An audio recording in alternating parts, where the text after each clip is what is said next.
नमस्कार प्यारे साथियों, एक बार फिर से आप सभी दोस्तों का हार्दिक स्वागत है आपके अपने YouTube चैनल MB सर की स्कूल में। देखिए, जो हमने 12th क्लास की ज्योग्राफी के जो टॉप MCQ की सीरीज स्टार्ट कर रखी है, उस MCQ सीरीज का ये हमारा सेकेंड वीडियो है और इस सेकेंड वीडियो में हम अपना चैप्टर पूरा कवर कर देंगे, जिसके अंदर हम 20 क्वेश्चन या 23 क्वेश्चन के आसपास हमने पिछले वीडियो में देखे थे।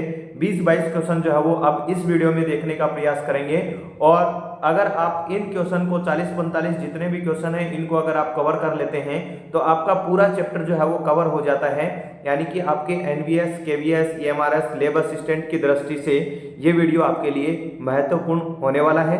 अगर वीडियो आपको पसंद आए तो चैनल को सब्सक्राइब करें, ज़्यादा से ज़्यादा शेयर करें। तो आज का हमारा पहला क्वेश्चन है, प्रति 1000 स्त्रियों द्वारा जन्म दिए जीवित बच्चों के रूप में किसे अभिव्यक्त किया जाता है? एशोदित जन्म दर, एशोदित मृत्यु दर, जन्म दर और मृत्यु दर। जो भी आपके आंसर है आप फटाफट से कमेंट बॉक्स में जो है वो टाइप कीजिए। तो हमारा यहाँ पे आंसर बनने वाला है एशोदित जन्म दर उसे कहा जाता है। हमारा नेक्स्ट क्वेश्चन है, किसी क्षेत्र विशेष में किसी वर्ष के दौरान प्रति 1000 जनसंख्या के पीछे मृतकों की संख्या के रूप में किसे व्यक्त किया जाता है? यानी कि मृतकों की संख्या के रूप में हमें किसे व्यक्त करेंगे? क्या उसे एशोदित जन्म दर कहेंगे, क्या उसे एशोदित मृत्यु दर कहेंगे, जन्म दर कहेंगे या फिर हम उसे मृत्यु दर कहेंगे? तो यहाँ पे हम उसको क्या कहेंगे? एशोदित जन्म दर कहेंगे।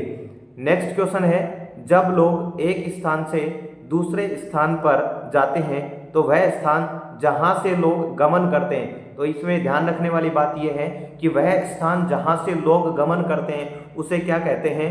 उद्गम स्थान, गंतव्य स्थान, प्रवास, कोई नहीं। तो उसे हम किस नाम से जानते हैं? उसे हम उद्गम स्थान कहते हैं। यानी कि जहाँ से लोग गमन करते हैं, जहाँ से लोग जाते हैं, उसको हम क्या कहते हैं? उद्गम स्थान कहते हैं। नेक्स्ट क्वेश्चन कौन सा है? प्रवास की धाराएं कौन सी हैं? यानी कि प्रवास की धाराएं कौन सी हैं? गांव से गांव की ओर, गांव से नगर की ओर, नगर से नगर की ओर, नगर से गांव की ओर। तो प्रवास की जो धाराएं हैं वो ये सभी जो है वो क्या है? प्रवास की धाराएं हैं। यहाँ पे जो हमारा आंसर बनने वाला है वो उपयुक्त सभी, प्रवास की धाराएं उपयुक्त सभी। उसके बाद में है, प्रवास जो किसी नए स्थान पर जाते हैं क्या कहलाते हैं? प्रवासी। प्रवासी जो किसी नए स्थान पर जाते हैं उसे क्या कहा जाता है? तो उसे अप्रवास, उत्प्रवास, गमनागमन, कोई नहीं। तो उसे हम क्या कहेंगे? उसे कहेंगे हम अप्रवास। उसे हम क्या कहेंगे? अप्रवास कहेंगे। उसके बाद में प्रवासी जो एक स्थान से बाहर चले जाते हैं तो उन्हें क्या कहा जाता है? अप्रवास, उत्प्रवास, गंतव्य स्थान, कोई नहीं। तो उसे हम क्या कहेंगे? उसे उत्प्रवास कहा जाएगा। नेक्स्ट क्वेश्चन है, नगरों की ओर प्रवास पारंपरिक रूप से किसके आधार पर होता है? ये वेरी इंपॉर्टेंट क्वेश्चन है, शायद आपको बुक में कहीं मिले। अगर मिले तो आप कमेंट बॉक्स में जरूर मेरे को बताएं कि बुक के अंदर ये क्वेश्चन कहाँ लिखा हुआ है। शायद आज तक आपने ये क्वेश्चन नहीं पढ़ा होगा कि नगरों के अंदर प्रवास जो है वो किस आधार पे होता है। क्या कार्यशील आयु समूह के आधार पे, आयु तथा लिंग के आधार पे, उपयुक्त दोनों के आधार पे, कोई नहीं। तो यहाँ पे हमारा जो आंसर बनने वाला है वो उपयुक्त दोनों के आधार पे। यानी कि नगरों की ओर अगर प्रवास हो रहा है तो एक तो वो कार्यशील जो जनसंख्या है जो आयु समूह के अंदर है वो करती है, और उसके बाद में आयु और लिंग के आधार पे भी नगरों के अंदर क्या होता है? प्रवास होता है। उसको बाद में है, प्रवास को प्रभावित करने वाले कारक कौन से हैं? प्रतिकर्ष कारक, अपकर्ष कारक, दोनों, कोई नहीं। तो प्रवास को प्रभावित करने वाले दोनों ही कारक हैं, प्रतिकर्ष भी कारक है और अपकर्ष भी कारक है। उसके बाद में नेक्स्ट क्वेश्चन है, निम्नलिखित में से कौन सा प्रतिकर्ष कारक नहीं है? इनमें से कौन सा प्रतिकर्ष कारक नहीं पूछा है कि प्रतिकर्ष कारक कौन सा नहीं है? तो बेरोजगारी, प्रतिकूल जलवायु, प्राकृतिक विपदाएं, शांति और स्थायित्व।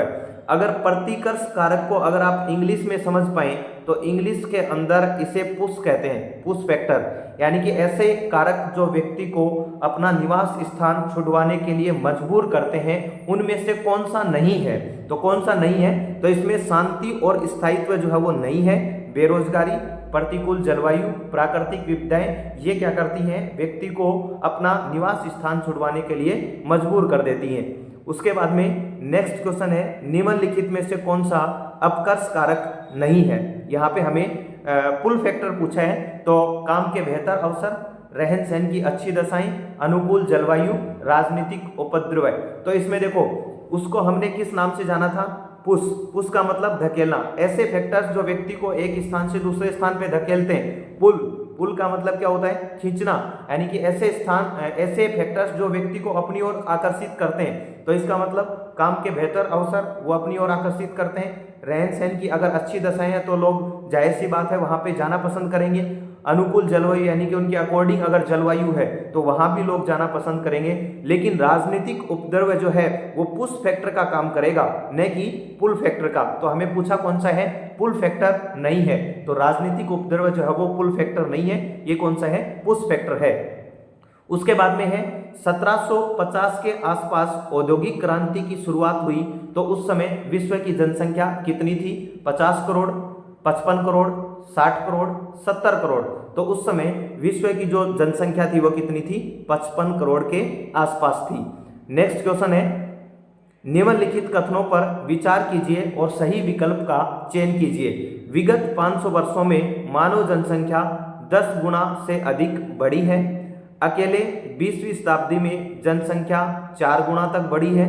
प्रतिवर्ष लगभग 8 करोड़ लोग पहले की जनसंख्या में जुड़ जाते हैं। क्या पहला कथन सही है, 1 व 3 सही है, क्या फिर तीनों सही है, या फिर कोई भी कथन सही नहीं है। तो यहाँ हमारा आंसर बनने वाला है तीनों कथन जो दिए हुए हैं वो तीनों कथन ही क्या है, सही है। नेक्स्ट क्वेश्चन, निम्नलिखित कथनों पे विचार कीजिए और सही उत्तर का जो है वो चयन कीजिए। तो मानव जनसंख्या को प्रारंभिक 1 करोड़ होने में कितने लाख वर्ष लगे, 10 लाख से भी अधिक वर्ष का समय लग गया। 5 से 6 अरब होने में कितने वर्ष लगे, 12 वर्ष लगे। और 1 जुलाई 2023 से में बढ़ करके ये कितने हो गई, 804 करोड़ के आसपास हो गई। तो इनमें केवल वो एक कथन सही है, या फिर 1 व 3 सही है, या फिर 1, 2, 3 सही है, या फिर भी कोई भी कथन इसके अंदर सही नहीं है।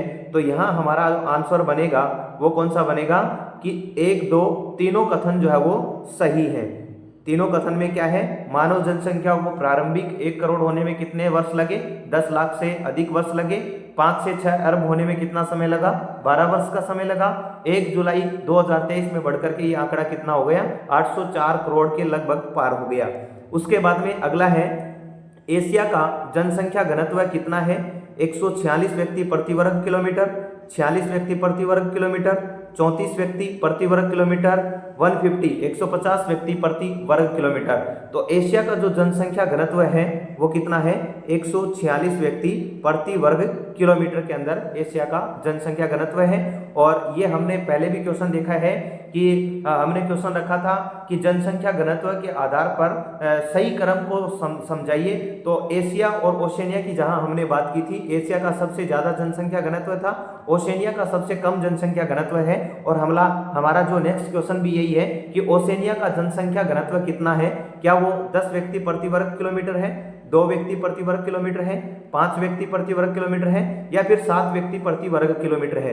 तो ओशनिया का जो जनसंख्या घनत्व है वो कितना है, 5 व्यक्ति प्रति वर्ग किलोमीटर। नेक्स्ट क्वेश्चन है, भारत की वार्षिक जनसंख्या वृद्धि दर कितनी है, क्या वो 2% है, क्या वो 2.64% है, क्या फिर वो 1.64% है, या फिर 3% है। तो भारत के जनसंख्या वृद्धि की अगर दर की बात की जाए तो भारत की जनसंख्या वृद्धि दर कितनी है, 1.64% एवरी ईयर। उसके बाद में नेक्स्ट क्वेश्चन है, किसी क्षेत्र की जनसंख्या के वर्णन तथा भविष्य की जनसंख्या के पूर्वानुमान के लिए किस सिद्धांत का उपयोग किया जाता है, थॉमस माल्थन का सिद्धांत, जननांकीय संक्रमण सिद्धांत, उपयुक्त दोनों, कोई नहीं। तो किसी क्षेत्र की जनसंख्या के वर्णन और भविष्य के अंदर वहां की जनसंख्या कितनी होगी, इसके लिए कौन से सिद्धांत का उपयोग किया जाता है, तो इसके लिए किया जाता है जननांकीय संक्रमण सिद्धांत का उपयोग किया जाता है।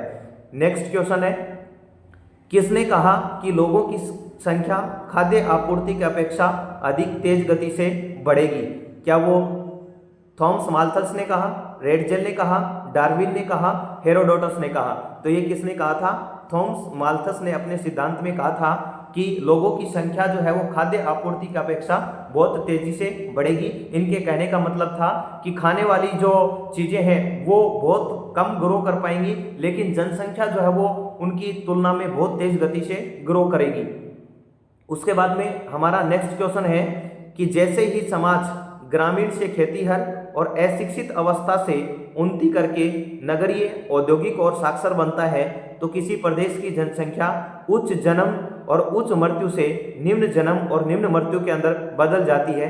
तो ये सिद्धांत कौन सा है जो हमें ये सब बातें बताता है? क्या वो थॉमस का माल्थस सिद्धांत है, या जननांगीय संक्रमण का सिद्धांत है, या उपयुक्त दोनों है, या फिर कोई नहीं है? तो वो सिद्धांत कौन सा है? वो है जननांगीय संक्रमण सिद्धांत। उसके बाद में नेक्स्ट क्वेश्चन है, जननांगीय संक्रमण सिद्धांत के आधार पर निम्न कथनों पर विचार कीजिए। तो इसमें प्रथम अवस्था में उच्च प्रजननशीलता और उच्च मर्त्यता होती है। द्वितीय अवस्था के प्रारंभ में प्रजननशीलता उच्च बनी रहती है किंतु समय के साथ घटती है। अंतिम अवस्था में प्रजननशीलता और मर्त्यता दोनों ही घट जाती है। वेरी वेरी इंपॉर्टेंट क्वेश्चन है। तो यहाँ पे क्या केवल एक सही है, या फिर एक और तीन सही है, या फिर एक दो तीन सही है, या कोई भी विकल्प सही नहीं है? तो यहाँ पे हमारा जो आंसर बनने वाला है एक, दो और तीन, तीनों ही कथन क्या है? अपने आप में सही है। अगला क्वेश्चन है, जननांगीय संक्रमण सिद्धांत के आधार पर निम्नलिखित कथनों पर विचार करें। तो प्रथम अवस्था में जनसंख्या वृद्धि धीमी गति से होती है। द्वितीय अवस्था में जनसंख्या बढ़ जाती है। तृतीय अवस्था में जनसंख्या या तो स्थिर हो जाती है या फिर मंद गति से बढ़ती है। तो क्या केवल वन सही है, या फिर एक दो तीन सही है, या फिर एक व तीन सही है, या फिर कोई भी विकल्प जो है वो सही नहीं है?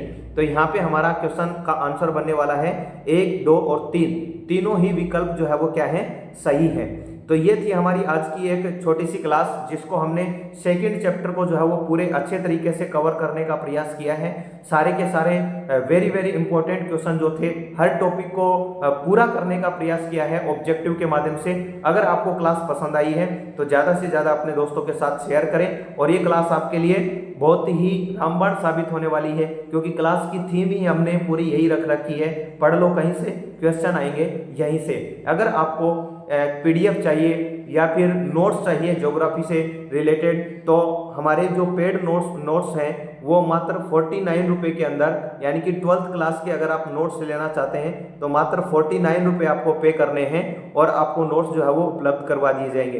पे या फिर डेमो करने के लिए, डेमो देखने के लिए, नोट्स कैसे हैं, आपको अच्छे लगे या नहीं लगे, पहले उसका डेमो बताया जाएगा। उस डेमो के बाद में अगर आपको पसंद आए तो आप नोट्स ले सकते हैं। 7073150012 इस नंबर पे आप जब मैसेज करेंगे तो इस नंबर पे मैसेज करने के बाद आपको नोट्स का डेमो जो है वो सेंड कर दिया जाए। अगर आपको पसंद आए तो आप जरूर से जरूर जो है वो नोट्स को परचेज करें। टू द पॉइंट NCERT आधारित जो है वो सारे के सारे नोट्स अवेलेबल हो जाएंगे। और बाकी हम ऑब्जेक्टिव जो सीरीज है वो चला ही रहे हैं, एक दिन छोड़ करके, यानी कि सप्ताह में 3 दिन का वीडियो जो है वो अपना ऑब्जेक्टिव सीरीज का रहेगा।